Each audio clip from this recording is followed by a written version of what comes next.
नवऱ्याने परस्त्रीबरोबरचे अनैतिक शरीर संबंध लपवण्यासाठी जे केले ते ऐकूनच पायाखालची जमिनीसारखे. ती सुखी संसाराची स्वप्ने रंगवत सासरी नांदायला आली होती. विवाहानंतर ती संसारात रमली देखील. काही महिन्यांनी मात्र तिचा अपेक्षाभंग झाला. तिला पहिली मुलगी झाली. यात तिचा काय दोष? मात्र पतीसह तिचे सासरचे लोक नाराज झाले आणि तिचा शारीरिक आणि मानसिक छळ सुरू झाला. इतका की सासरचे लोक तिला आत्महत्या करण्यास चिथावणी देऊ लागले. वारंवार चिथावणी देत गेल्यामुळे अखेर त्यांच्या त्रासाला कंटाळून त्या विवाहित तरुणीने सासरी राहत्या घरीच गळफास घेऊन आत्महत्या केली. ही घटना निफाड तालुक्यातील लालसगाव पोलीस ठाण्याच्या हद्दीमध्ये असलेल्या धारणगाव खडक या गावात घडली. या धक्कादायक घटनेचा सविस्तर वृत्तांतपणे पाहण्याअगोदर जर तुम्ही या चॅनेलवर जर नवीन असाल तर प्लीज आपल्या ह्या मराठी चॅनेलला नक्की सबस्क्राईब करा. शीतल भाऊसाहेब पगारे हिचे माहेर पिंपळस रामाचे तालुका निफाड या गावचे होते. माहेरी आई लताबाई यशवंत भोसले, भाऊ अशोक, भाऊजाई उज्ज्वल, भाचा बियांश आणि आणखी भाऊ राहुल असे सर्वजण एकत्र राहत होते. मोलमजुरी करून ते त्यांचा उदरनिर्वाह करतात. शीतलचा विवाह धारणगाव खडक तालुका निफाड येथे राहणारा भाऊसाहेब मधुकर पगारे याच्यासोबत सन 2018 साली आपल्या परीने लावून दिलेला होता. मागणीनुसार संसारोपयोगी सामान व योग्य तो मानपान माहेरच्या लोकांनी केलेला होता. विवाहानंतर शीतल सासरी नांदायास गेली. सासरी पती भाऊसाहेब, सासू मंदाबाई, दीर राहुल यांच्यासह ते एकत्रित कुटुंबामध्ये राहू लागली. लग्नानंतर आपले जीवन चांगले असेल अशी सुखी संसाराची स्वप्ने पाहत ती संसार करू लागली. सुरुवातीचे 4 ते 5 महिने पतीसह सासरकडील लोकांनी तिला चांगले वागवले. मात्र त्यानंतर तिच्या लग्नामध्ये हुंडा मिळाला नाही ही गोष्ट त्यांच्या मनामध्ये सलू लागली. आता ते सर्वजण म्हणजे नवरा, सासू, दीर त्याच्याकडे माहेरून हुंड्याची रक्कम घेऊन ये असे म्हणू लागले. शीतलच्या माहेरची परिस्थिती ही गरिबीची असल्याने तिच्या माहेरचे लोक हुंड्याची रक्कम देऊ शकत नव्हते हे शीतलला माहिती होते. त्यातच तिच्या लग्नाचा खर्च झाल्याने उलट ते कर्जबाजारी झालेले होते. त्यामुळे आपल्या माहेरची परिस्थिती गरिबीची आहे, ते हुंड्याची रक्कम देऊ शकत नाही असे शीतलने सासरी समजावून सांगितलेले होते. तरीही त्यांनी आपला हट्ट काही सोडला नाही. हुंड्याची वेळोवेळी शीतलकडे मागणी करूनही ते माहेरून पैसे आणत नाही. या कारणावरून तिचा पती, सासू आणि दीर हे सर्वजण घरातील कोणत्याही कामाच्या कारणावरून कुरापत काढून तिच्याशी भांडण करू लागले होते. शिवीगाळ आणि दमदाटी करून तिला मारहाण करून त्रास देऊ लागले होते. त्यातच भाऊसाहेबाचे मामा सुरेश सोनवणे हे त्यांच्याकडे येऊन शीतल विरोधामध्ये सर्वांना भडकावून तिला मारहाण करण्यास चिथावणी देऊ लागले. सासरी सतत होणाऱ्या त्रासाची आणि छळाची माहिती शीतलने वेळोवेळी माहेरी आल्यावर किंवा सासरी नांदत असताना फोनवरून आई आणि भावांना दिलेली होती. तेव्हा ते शीतल हिलाच समजावून सांगत की धीर धर, पुढे चांगले होईल, तुला त्रास देणार नाहीत. तेव्हा तिलाही वाटायचे खरंच असं होईल, पण तसं काही झालंच नाही. तिचा होणारा छळ काही थांबला नव्हता. ती मुकाट्याने छळ सहन करू लागली होती.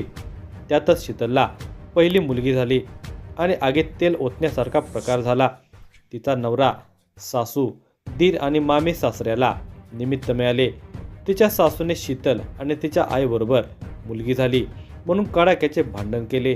तिला अर्वाच्य भाषेमध्ये शिवीगाळ करत अपमानास्पद वागणूक देऊन तिला दमदाटी केली.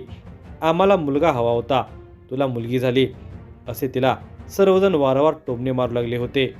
तसेच काही कारण काढून तिच्याशी भांडण करून तिला त्रास देऊ लागले. तिचा पती भाऊसाहेबांनी तरी तिला समजावून घेतले पाहिजे होते. मात्र तोही शीतलला तू मरून जा, नाहीतर मी तुला मारून टाकीन अशी धमकी देऊन तिला मारझोड करून क्रूरपणे वागणूक देऊ लागला. ती सारा त्रास मुकाट्याने सहन करत होती. दरम्यान शीतलला दुसरा मुलगा झाला. तिला खूप आनंद झाला. आता आपला त्रास थांबेल अशी आशा तिला वाटू लागली. पण ती आशा फोल ठरली. त्याने नेहमीप्रमाणे तिला त्रास देणे चालूच ठेवले होते. सुमारे 1.5 वर्षापूर्वी भाऊसाहेबचे एका तरुणीशी अनैतिक शरीर संबंध असल्याचे शीतल हिला समजले. तेव्हा शीतलने त्याला समजावण्याचा खूप प्रयत्न केला. तर तिची सासू मंदाबाई तिला म्हणाली की माझा मुलगा मर्द आहे, त्याच्या अंगावर आली तर तो शिंगावर घेतो. असे म्हणत सासू आणि पतीने तिला लाथाबुक्क्याने चांगले तोडवले. हे समजल्यानंतर शीतलचा भाऊ राहुल हा तिचा पती व सासूला समजावण्यास गेला. तेव्हा भाऊसाहेब शीतलला म्हणाला की तू मला आवडत नाहीस, तू मरून जा, माझ्या प्रेयसीसोबत मला राहायचे आहे. तेव्हा राहुलने त्यांना अनैतिक संबंध सोडून द्या, असे वागणे बरे नव्हे आदी गोष्टी समजावून सांगितल्या होत्या.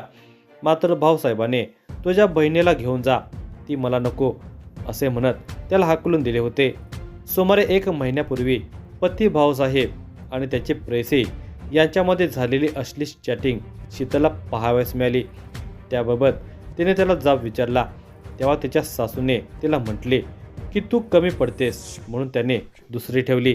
हे बोलणे शीतलच्या जिवारी लागले. वारंवार भांडणे होत होती. सतत होणाऱ्या त्रासामुळे शीतल वैतागून गेलेली होती. त्यातच तिचा नवरा भाऊसाहेब हा मी तुला फारकत देऊन टाकेन, तू माझ्या घरातून निघून जा, नाहीतर मी तुला मारून टाकेन, माझ्या घरचे माझीच बाजू घेतील, अशी सतत धमकी देऊ लागला. इतकेच नव्हे तर तिला वारंवार माहेरून हुंड्याचे 5 लाख रुपये माहेरून घेऊन ये अशी मागणी करत होती. अनैतिक संबंधास विरोध करू नको, नाहीतर घरातून निघून जा, असे सतत बोलून तिचा मोबाईल फोन बंद करून टाकला. शीतल हिला माहेरच्या लोकांशी संपर्क करण्यास मनाई केली होती. कित्येक दिवस लेकेचा फोन का आला नाही म्हणून शीतलची आई लताबाई भोसले या तिला भेटण्यास गेल्या असता सर्वांनी त्यांच्याशी कडाक्याचे भांडण केले. त्यांच्यासमोरच शीतलला घरातून हुसकावून देण्याचा प्रयत्न करून तिच्या आईला अपमानास्पद वागणूक दिली. ही घटना बुधवार दिनांक 9 जुलै 2025 रोजी घडली होती. तेव्हापासून शीतल मनातून खचलेली होती. ही घटना तिच्या जिवारी लागलेली होती. ती तणावाखाली गेलेली होती. तिला आता जीवन नकोसे वाटू लागले होते. सतत अपमान सहन करण्यापेक्षा मेलेले बरे, असे तिचे मन तिला आता सांगू लागले होते. त्यामुळे अखेर तिने टोकाचा निर्णय घेतला आणि घरातच तिने गळफास घेऊन आत्महत्या केली. सोमवार दिनांक 11 ऑगस्ट 2025 रोजी सकाळी 10:30 वाजण्याच्या सुमारास शीतलने गळफास घेऊन आत्महत्या केल्याचे उघडकीस आले. घटनेची माहिती मिळताच लालसगाव पोलीस ठाण्याचे पोलीस व शीतलच्या माहेरच्या लोकांनी शीतलच्या घरी धाव घेतली. पोलिसांनी शीतलचा मृतदेह व घटनास्थळाचा पंचनामा करून मृतदेह नातेवाईकांच्या ताब्यात दिला.